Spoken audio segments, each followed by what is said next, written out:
बॉलीवुड की दुनिया में अब सिर्फ कपड़े ही नहीं बल्कि कंसेप्ट्स भी कम हो गए हैं। हर इवेंट, हर रेड कार्पेट एक कंपटीशन लगता है। कौन ज्यादा अटेंशन ग्रैबिंग बन सकता है। कैमरा जूम करता है, फ्लैश चमकता है, लेकिन असली कहानी हमेशा फ्रेम के बाहर होती है। ये दुनिया जहाँ एक्टिंग सेकेंडरी और अपीयरेंस प्राइमरी हो गई है, वहाँ बोल्डनेस अब आर्ट नहीं स्ट्रेटेजी बन चुकी है। और ये स्ट्रेटेजी हर एक्ट्रेस के करियर का साइलेंट रूल बन गया है। जो ज्यादा दिखाए वो ट्रेंड करे, जो अपनी कंफर्ट में रहे वो इनविजिबल हो जाए।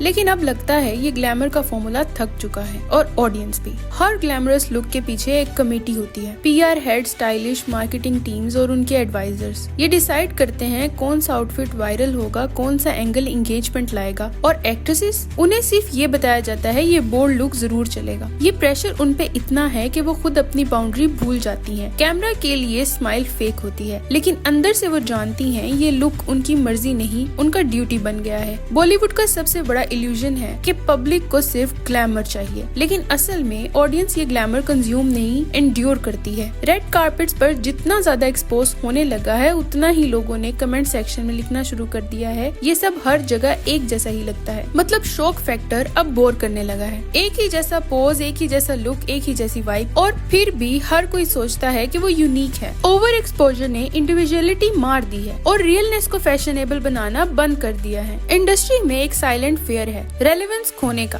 हर एक्ट्रेस को लगता है कि अगर वो सेफ खेलती है तो नेक्स्ट मूवी उनके नाम पे नहीं मिलेगी, इसलिए वो अपनी कंफर्ट के खिलाफ जाती हैं, सिर्फ इसलिए कि मीडिया उनका नाम ले। एक पोस्ट वायरल हो जाए तो ब्रांड मिलता है, एक कमेंट सेक्शन भरे तो पब्लिसिटी मिलती है। ये एक एंडलेस साइकिल है जहाँ वुमेन एक प्रोडक्ट बन जाती है और फैशन एक फॉर्म ऑफ सर्वाइवल। पर आयरनी ये है, जितना ज्यादा ये सिस्टम उन्हें पुश करता है, उतना ही पब्लिक उनसे दूर होती जा रही है। पब्लिक अब स्मार्ट हो गई है। अब लोगों को शॉकिंग आउटफिट्स नहीं, स्ट्रॉन्ग पर्सनैलिटीज चाहिए। अब ऑडियंस ब्यूटी नहीं, बैलेंस ढूंढती है। हर बोल्ड फोटो पे कमेंट मिलते हैं, इतना सब करने की क्या जरूरत थी, कुछ नेचुरल दिखाओ। हर इवेंट में सेम ड्रामा।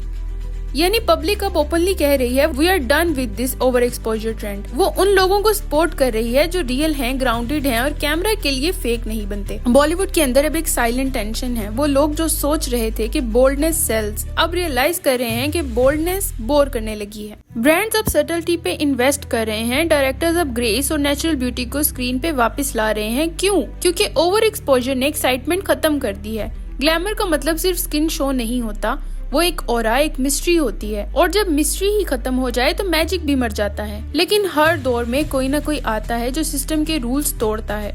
आज भी कुछ नए फेसेस आए हैं जो अपनी इंडिविजुअलिटी के साथ स्टैंड करते हैं, जो एलिगेंस को लाउडनेस से ऊपर रखते हैं। उन्हीं में से एक नाम वीरा बेदी भी है। उसने प्रूव किया कि वायरल होने के लिए ओवर एक्सपोज होना जरूरी नहीं है, बस अपने अंदाज में रियलनेस लाओ। उसके आने से एक मैसेज आया कि ऑडियंस को चमक नहीं, कनेक्शन चाहिए। और ये वही टर्निंग पॉइंट था जहां बॉलीवुड को अपना फॉर्मूला दोबारा सोचना पड़ेगा। बॉलीवुड के लिए ये टाइम एक मिरर जैसा है, जहां ग्लैमर के पीछे के सच क्लियरली दिख रहे हैं। अब ऑडियंस ओवर एक्सपोज कंटेंट नहीं, ओवर डिलीवर्ड इमोशंस चाहती है। वो उन्हें पसंद करती है जिनकी बोल्डनेस उनके एटीट्यूड में हो, आउटफिट्स में नहीं। तो सवाल ये है, बॉलीवुड कब समझेगा कि चार्म लाउड होने में नहीं, रियल होने में है? आप क्या सोचते हैं? क्या ये चेंज इंडस्ट्री तक पहुँचेगा या फिर ग्लैमर का ये प्रेशर हमेशा एक्ट्रेसेस को उनके कंफर्ट जोन से बाहर रखेगा? कमेंट्स में लिखिए अपना ऑनेस्ट ओपिनियन। और अगर आप चाहते हैं कि नेक्स्ट वीडियो में हम बॉलीवुड के किसी और अनस्पोकन ट्रुथ के बारे में बताएं, तो टॉपिक कमेंट सेक्शन में जरूर शेयर करें। इसी के साथ साथ अगर आपको वीडियो अच्छी लगे तो वीडियो को लाइक करना, हमारे चैनल को सब्सक्राइब करना और बेल आइकन को प्रेस करना मत भूलें।